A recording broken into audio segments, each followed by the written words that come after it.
Boa noite, senhoras e senhores. Estamos iniciando mais uma vez o programa Literatura Local, que é uma parceria entre a TV Câmara e a Academia Passo Fundense de Letras. Hoje nós temos um programa especialíssimo com a escritora e uma simpatia, Luciana Lhuillier. Uhum. Eu falei certo? Lhuillier. Uhum. É um nome francês, não é? E ela tem um novo filho que se chama A Casa de Dentro e Outras Loucuras. Olha a belezura. Hoje a palavra recorrente vai ser parabéns. Parabéns por muitas coisas, viu, Luciana? Eu estou comovida com esse livro e eu tenho um prazer muito grande em te receber. Obrigada. Boa noite, Luciana. Boa noite. Muito obrigada por me convidar, por estar aqui, né? E você, obrigada por ter vindo, viu? Certo. Conta um pouco sobre você. Pode ser? Eu sou natural de Pelotas, eu nasci em Pelotas, no Rio Grande do Sul, me criei em Pelotas, lá por aqueles lados lá, quase Uruguai, como eu brinco. Sim. E depois de adulta eu fui morar fora do país, né? Me casei, enfim, nós fomos morar nos Estados Unidos. Depois, quando eu voltei, eu vim para Passo Fundo. E em Passo Fundo eu fui me envolver com as pessoas da minha área, que é a área das letras, a área da literatura. Antes de ir embora, você fez letras? Eu fiz letras, em Pelotas. Em Pelotas. Eu trabalhava dando aula de inglês. Né?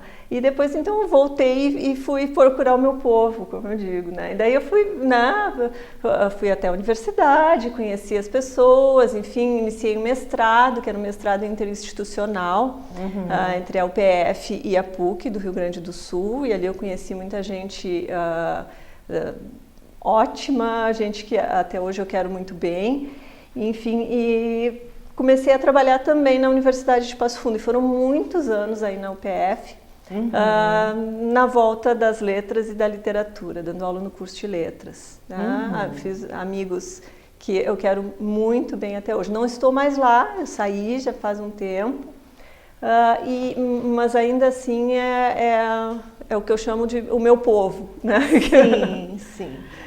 O teu povo é da literatura também, não é? Quem é ligado às letras é ligado à literatura, sempre, não é? Sempre, acho que não tem separação.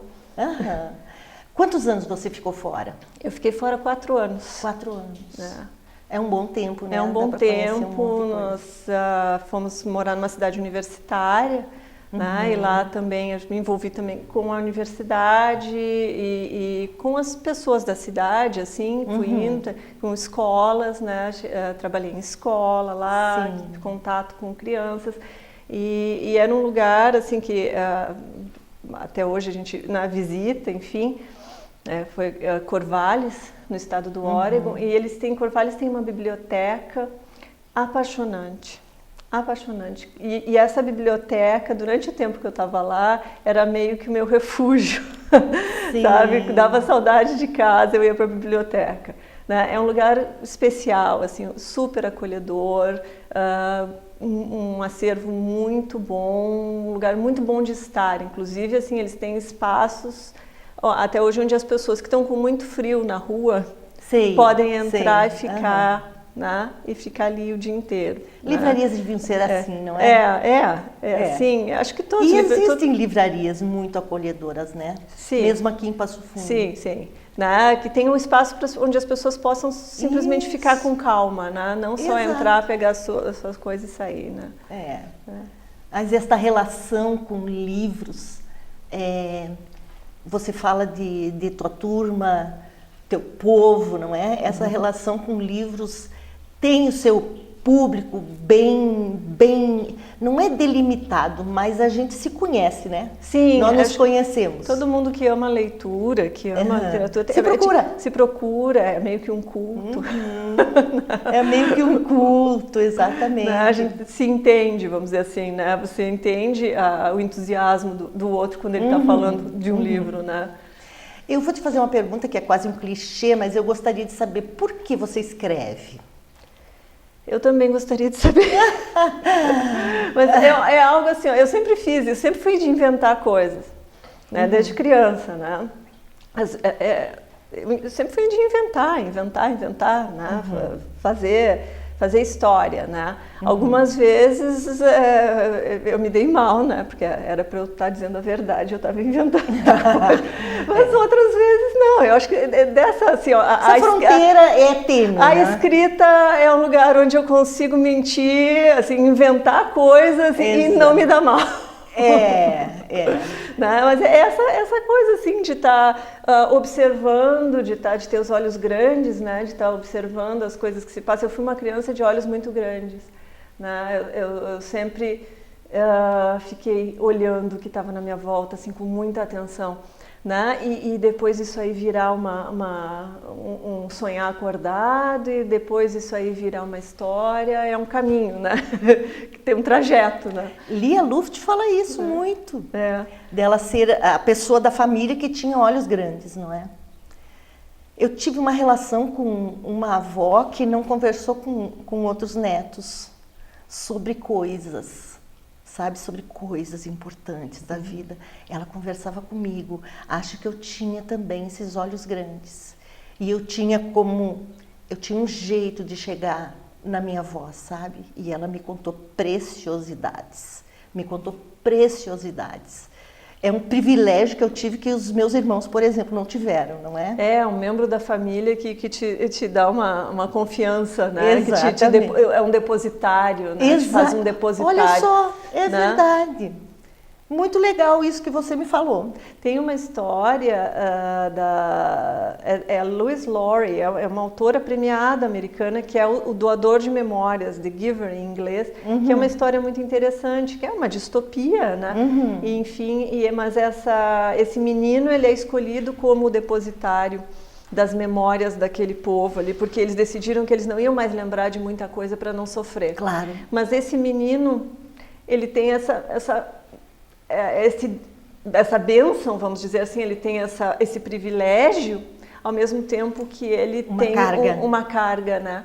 Então, às vezes, ter olhos grandes é verdade. É uma às vezes carga. A gente vê demais, né? E eu acho que também as histórias, elas ajudam um pouco a gente a colocar as coisas no lugar certo, onde a gente possa respirar, né?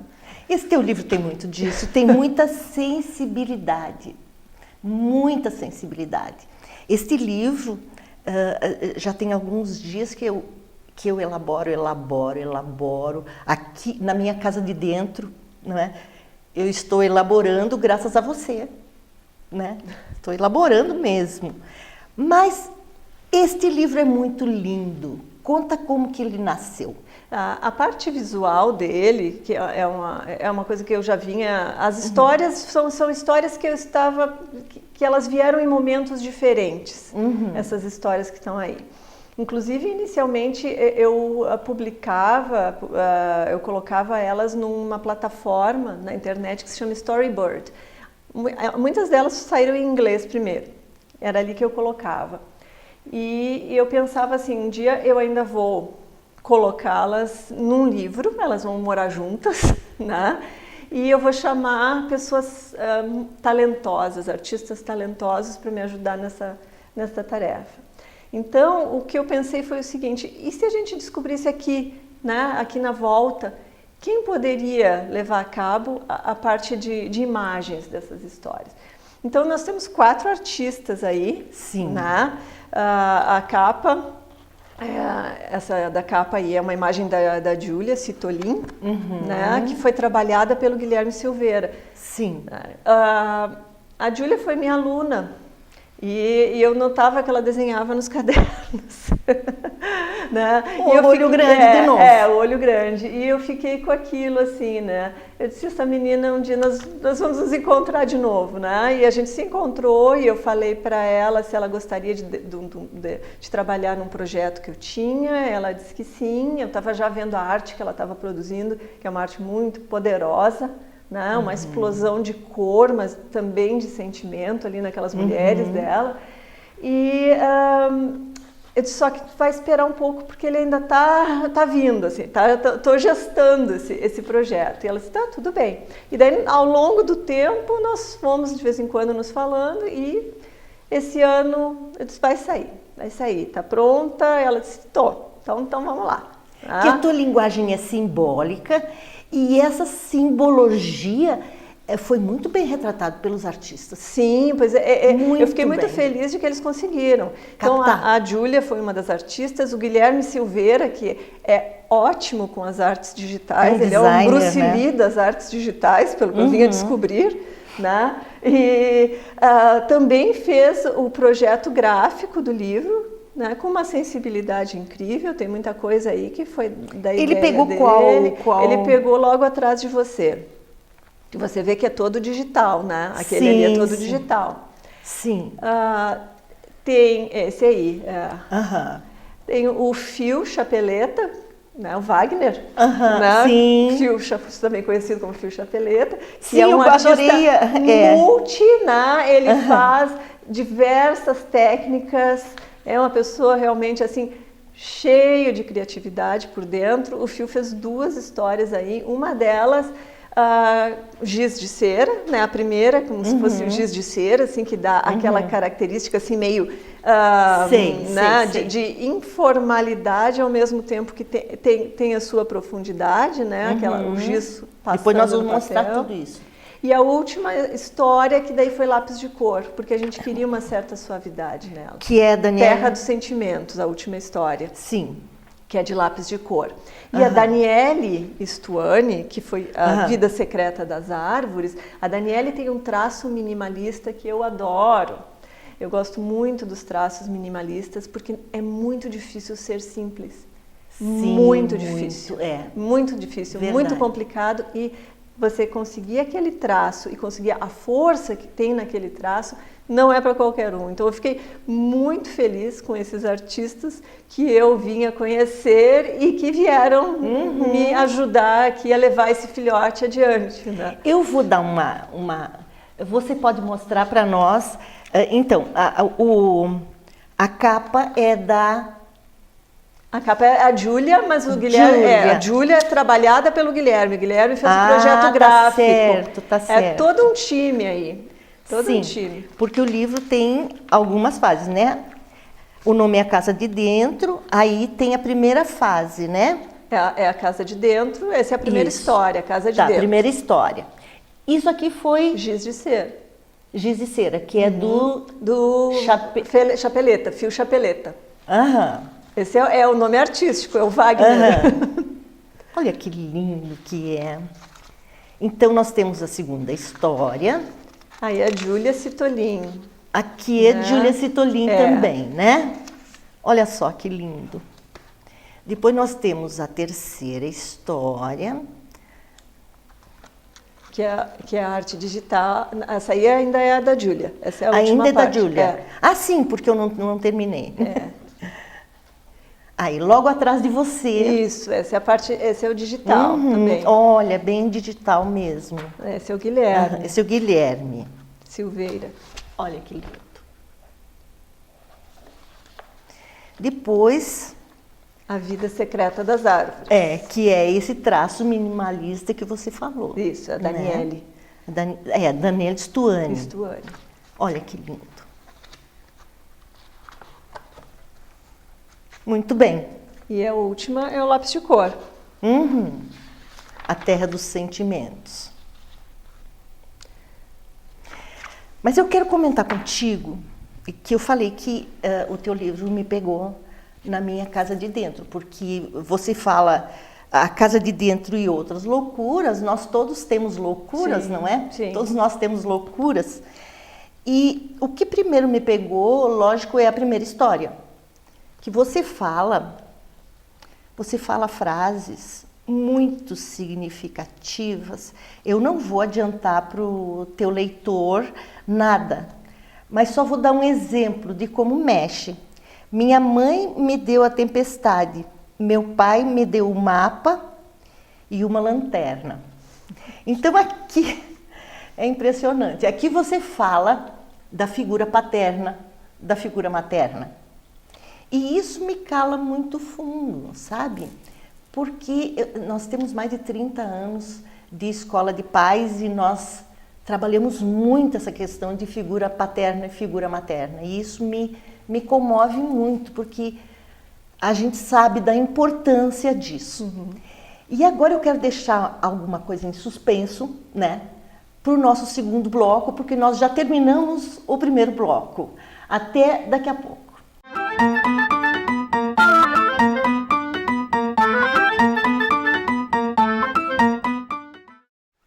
Estamos voltando então com Luciana Lullier e o seu A Casa de Dentro e Outras Loucuras. E a gente acabou o primeiro bloco falando sobre a figura masculina e a figura feminina na vida de uma pessoa, não é? E eu me referi a esta frase aqui, que é muito simbólica: minha mãe me deu a tempestade, meu pai me deu um mapa e uma lanterna. Então, a mãe e o pai, ou a figura materna, a figura paterna na vida de uma criança, eles têm papéis a desempenhar, né? Tem papéis a desempenhar. E a gente desempenha, não é? Bem ou mal a gente desempenha.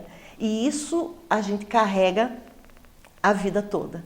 Essa relação a gente carrega pela vida toda, não é? Aqui me parece assim que você quis dizer, a mãe, se depender da mãe, eu fico com meu bebê aqui, né, virado para mim, só que existe a figura paterna que pega este filho e vira para o mundo. E ergue esse filho e essa mãe fica desesperada porque o pai vai derrubar o filho, só que o pai não derruba o filho, nada. Então, eu fiquei pensando quando eu li essas tuas frases tão significativas que eu não vou ler, para vocês terem uma surpresa, eu pensei que alguém tem que fazer esse papel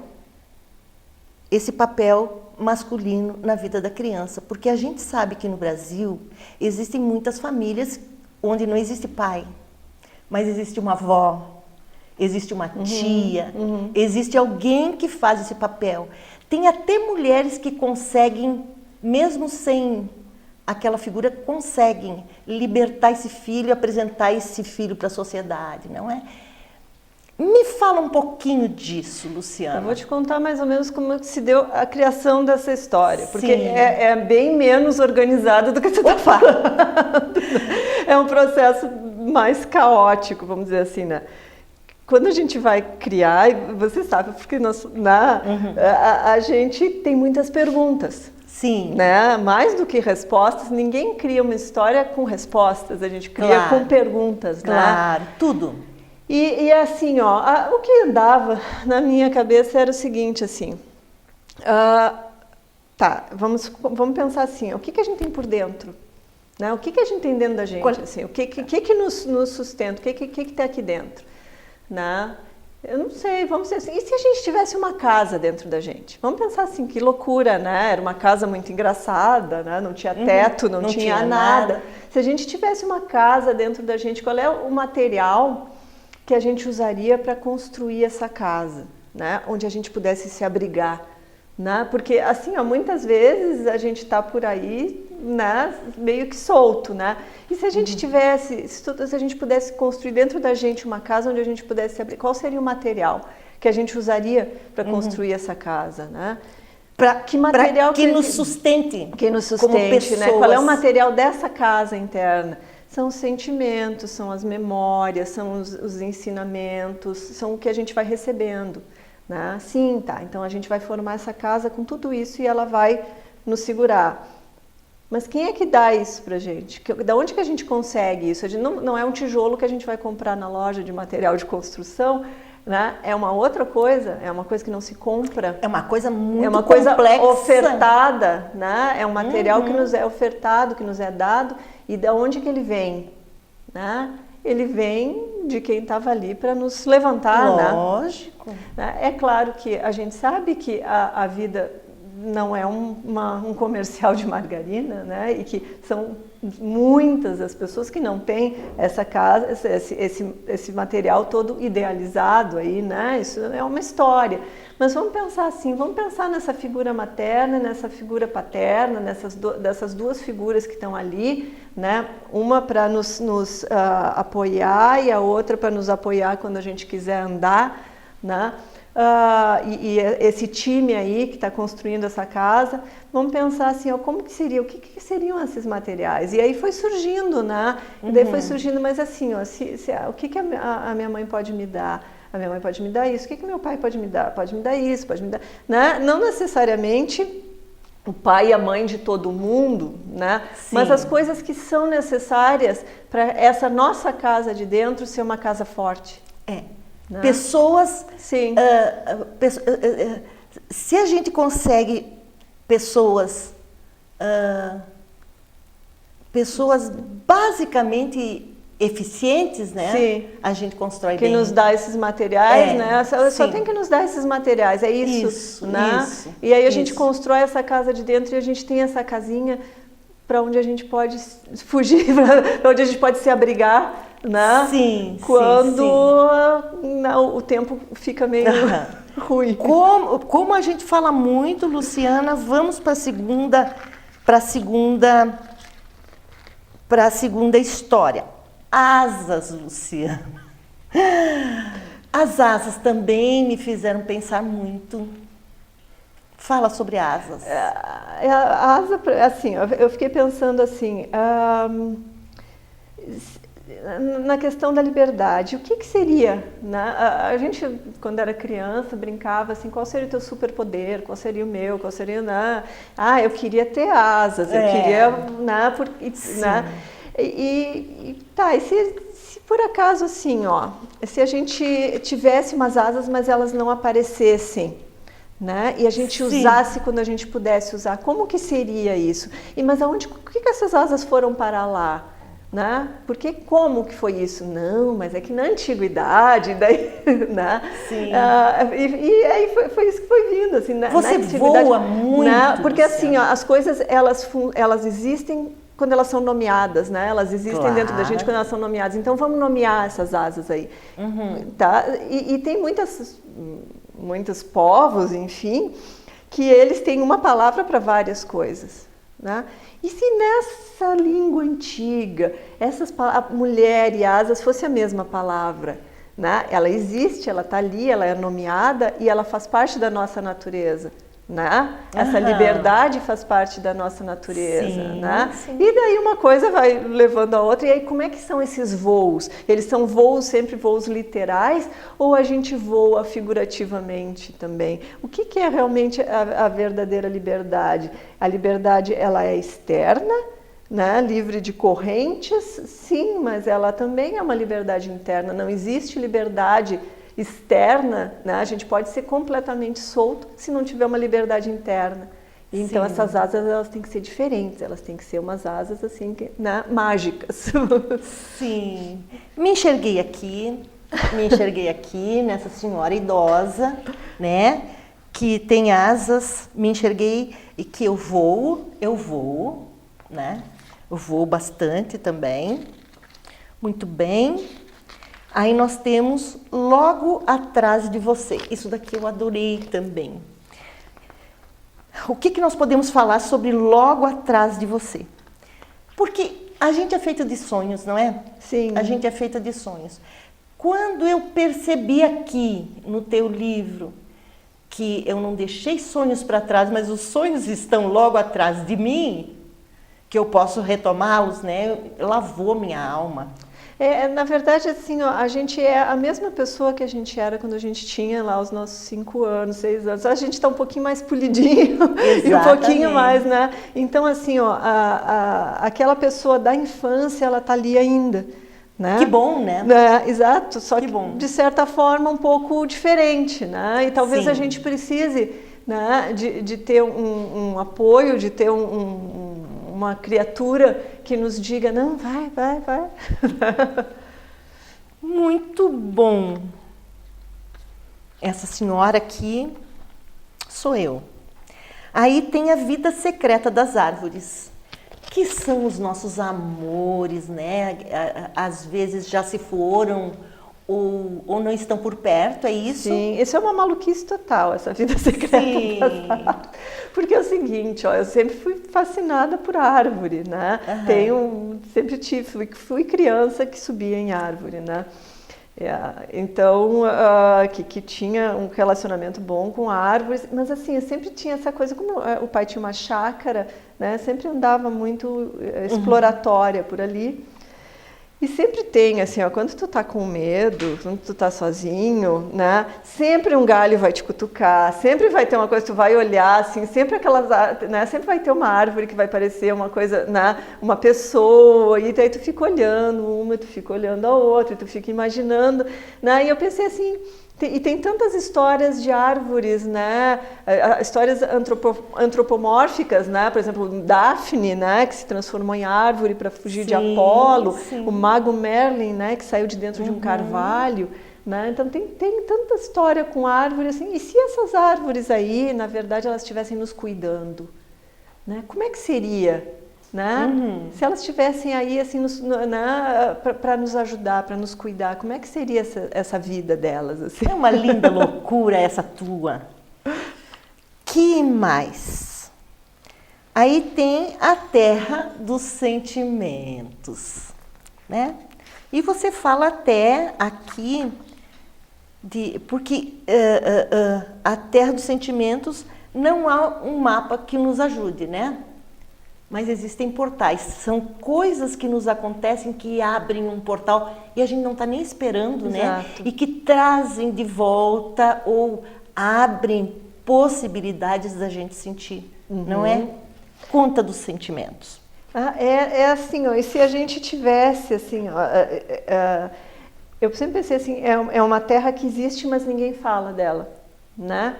Existem essas terras assim, como o continente perdido de Atlântida, né? E se tivesse essa terra dentro da gente, assim, né? E a gente não soubesse da existência dela, a gente sabe que ela existe, né? Mas como que a gente faria para chegar lá, né? Como que seria isso? Como que seria a nossa jornada até a Terra dos Sentimentos? E valeria a pena? Sim, né? Sim. E foi aí que eu fui vendo assim, ela é assim, ela é assado, tem que ser desse jeito, tem que ser do outro, mas, né, é uma terra bonita, é uma terra que vale a pena a gente, né, explorar, é uma terra que... Aí no fim, você pergunta, e você, quais são as suas loucuras? Este é um livro infantil? Para crianças que ainda são crianças e para crianças que têm a sua criança dentro de si, né? Eu acho que assim, ó, a questão do livro infantil, Sueli, ele passa muito por isso aí, nessa questão da adequação da faixa etária. Livro infantil é um livro para todas as idades, mas que fala com a voz que foi alimentada lá na infância, vamos dizer assim, né? Eu acho que talvez seja essa a grande diferença. É um livro honesto, que fala com uma voz... Um livro honesto é muito bom, Luciana. Você falou uma palavra-chave agora. Este é um livro honesto. Eu acho que tem coisas que a gente não compromete. Uma delas é a honestidade com as crianças, vamos dizer assim, né? Então, eu vou falar para uma criança, sim, que a gente sente. Eu vou falar que a gente perde.